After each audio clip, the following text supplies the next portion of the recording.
Paris assume d'avoir semé la zizanie en ouvrant le débat sur l'envoi des troupes occidentales en Ukraine. La question divise. Il y a quand même des pour. La France qui ouvre le débat, les pays baltes qui sont très inquiets, ils sont favorables, les Pays-Bas, le Canada s'est dit prêt depuis hier à envoyer des soldats en Ukraine dans un rôle non combattant certes, mais on voit bien que les lignes bougent. Et Stéphane Sejourné, le nouveau chef de la diplomatie française, a expliqué la position de la France dans les colonnes du Monde.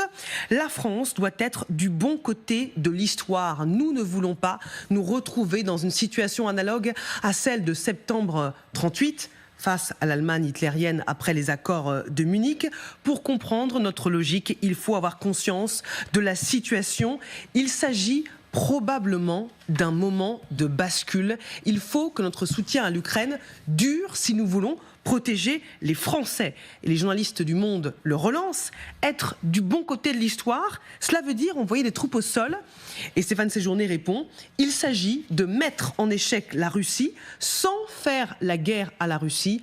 Rien n'est exclu dans ce cadre-là. Voilà pour le discours officiel. Mais ce que l'on oublie de dire, c'est que la France, le Royaume-Uni et les États-Unis ont envoyé des militaires, des conseillers en Ukraine depuis plusieurs mois. Lydie, racontez-nous. C'est un secret de Polichinelle, tout le monde sait, c'est ce qu'écrit le Washington Post qui l'affirme. Effectivement, les services occidentaux sont présents en Ukraine et cela depuis le début de la guerre.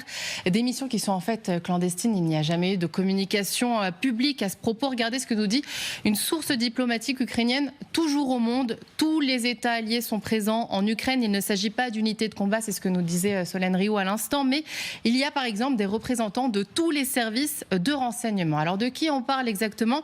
Eh bien on parle de personnel diplomatique sous couverture, des conseillers au sein des états-majors ukrainiens, mais également des forces spéciales. Des forces spéciales donc, et également des conseillers militaires. Ça n'a jamais été officialisé, mais des documents qui ont été divulgués en avril 2023 avaient confirmé que certains pays de l'OTAN en avaient bien déployé. Parmi ces pays, il y a donc les États-Unis, la Grande-Bretagne, mais aussi la France. Une présence pour des missions de renseignement, pour de la formation. Et selon le Guardian, les 3 pays fournissent aussi une aide qui concerne la cyberdéfense. Leur présence qui sera sans doute encore plus indispensable une fois que les avions de combat F-16 seront bien livrés à l'Ukraine. Et puis il y a quelques jours également, nous avons le New York Times qui nous apprenait qu'il y avait 12 bases secrètes de la CIA le long de la frontière avec la Russie.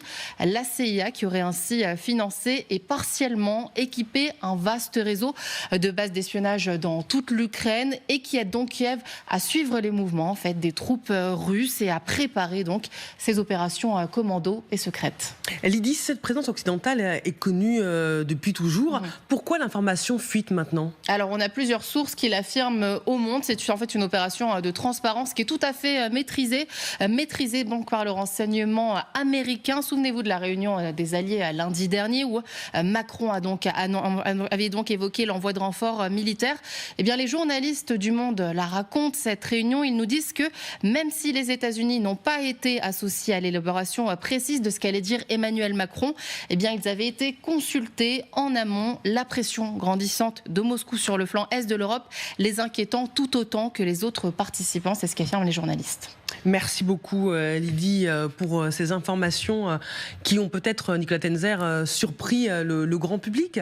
Pourquoi c'est aussi important que les alliés soient là physiquement au sol, même si ce ne sont pas des troupes combattantes? Alors, tout simplement, ça a été très bien dit, parce qu'il y a des missions de renseignement auprès d'un État qui est allié, et l'Ukraine est un État allié. C'est très important qu'il y ait donc ces missions de renseignement, d'aide logistique, d'aide à la cyberdéfense, à la cybersécurité de manière générale, faites par ces troupes qui ont effectivement une expérience, un savoir-faire unique. Et donc, à partir du moment où nous soutenons l'Ukraine, et je pense qu'il n'y a aucun doute là-dessus, devant une guerre d'agression criminelle, voire génocidaire, menée par la Russie, ces troupes-là sont tout à fait légitimes. Et il est tout à fait normal aussi, par définition, qu'il n'y ait pas de communication spécifique évidemment, sur la localisation, les missions exactes, précises de l'ensemble de ces troupes. Parce que tout simplement, évidemment, s'il s'agit du secret défense, ça pourrait mettre en péril, évidemment, le personnel militaire, ou peut-être d'ailleurs civil aussi, des services de renseignement qui est là, et ça mettrait également en danger les Ukrainiens. Et je crois que c'est quelque chose qui doit être, bien sûr, tout à fait distingué de la proposition qu'a faite Emmanuel Macron lors de la fameuse réunion. Proposition, encore une fois, que je soutiens d'autant plus que c'est quelque chose que j'avais proposé il y a déjà plus d'1 an.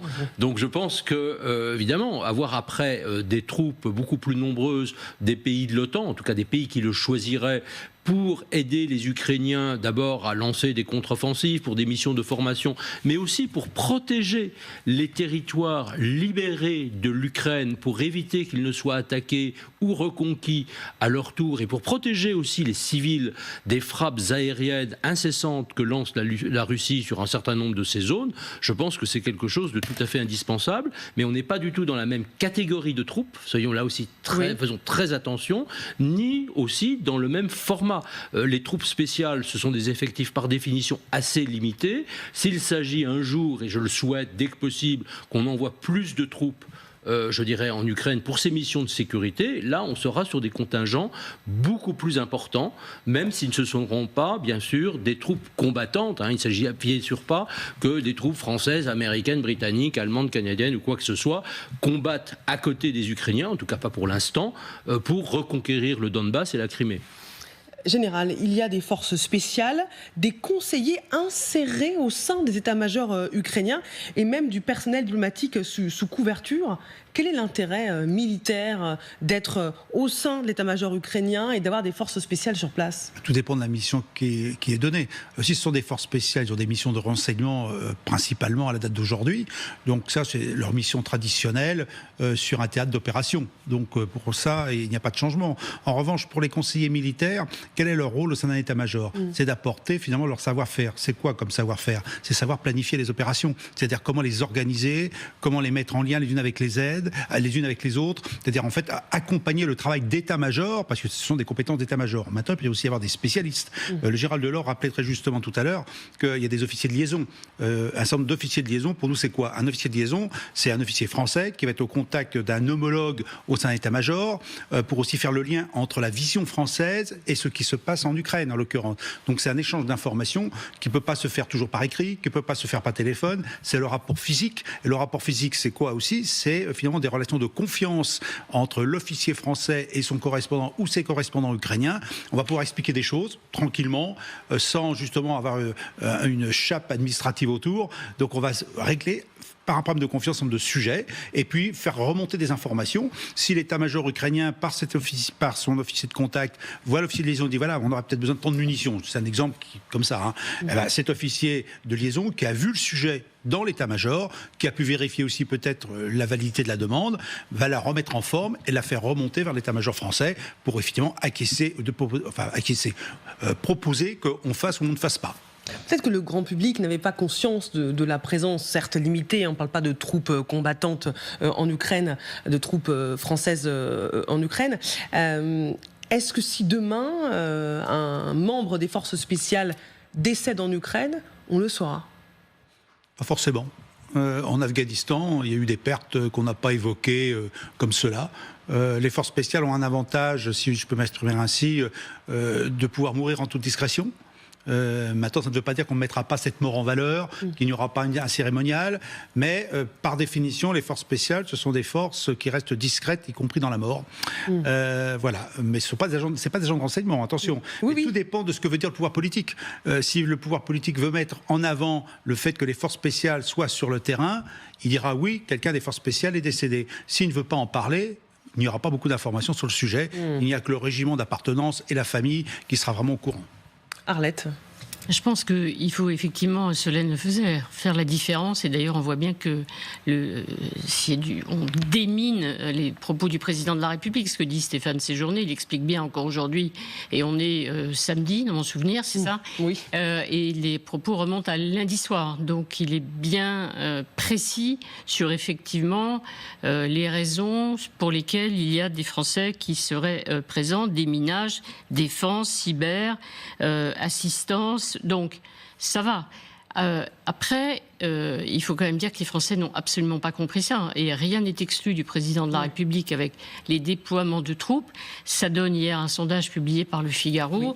74% des Français disent qu'ils sont évidemment totalement opposés à un envoi de troupes occidentales au sol en Ukraine. Et 68% qui estiment que le président de la République a eu tort de tenir ses propos. Donc il y a une incompréhension. Et j'ajoute juste, comme pour poursuivre sur ce que dit le ministre des Affaires étrangères aujourd'hui, qui fait une allusion à 38, à Munich. Alors, si on en est effectivement là, je pense qu'il faut vraiment parler aux Français. C'est-à-dire que si on en est au point de faire des choix aussi fondamentaux, et à chaque fois depuis le début, c'est le débat, ceux qui disaient qu'il faut discuter avec la Russie, ils ont été très vite traités de Munichois, qui est quand même la pire des insultes en France, mais c'est vrai que si on en est là à des choix aussi fondamentaux, 38, 39, la guerre, le déshonneur et la guerre, franchement, il doit y avoir une communication. Alors, ce qui peut se réjouir côté français, c'est que le chef de l'État va consulter l'ensemble des partis politiques la semaine prochaine. Il y aura un débat au Parlement.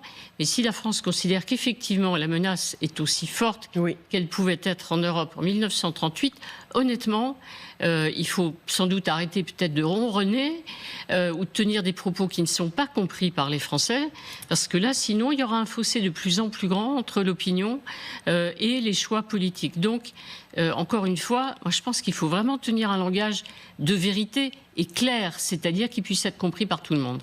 Et pas juste par Poutine, qui lui a compris le message que lui a envoyé le président. Bien sûr. Ça, c'est sûr.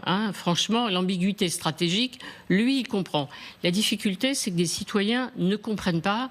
Et la réaction, d'ailleurs, effectivement, qu'on a vue dans d'autres capitales européennes, c'était par la même inquiétude, évidemment. C'est-à-dire, on se désolidarise de la France parce qu'il y a des implications, évidemment, intérieures. Et Vera, cette inquiétude, Poutine entend évidemment l'exploiter.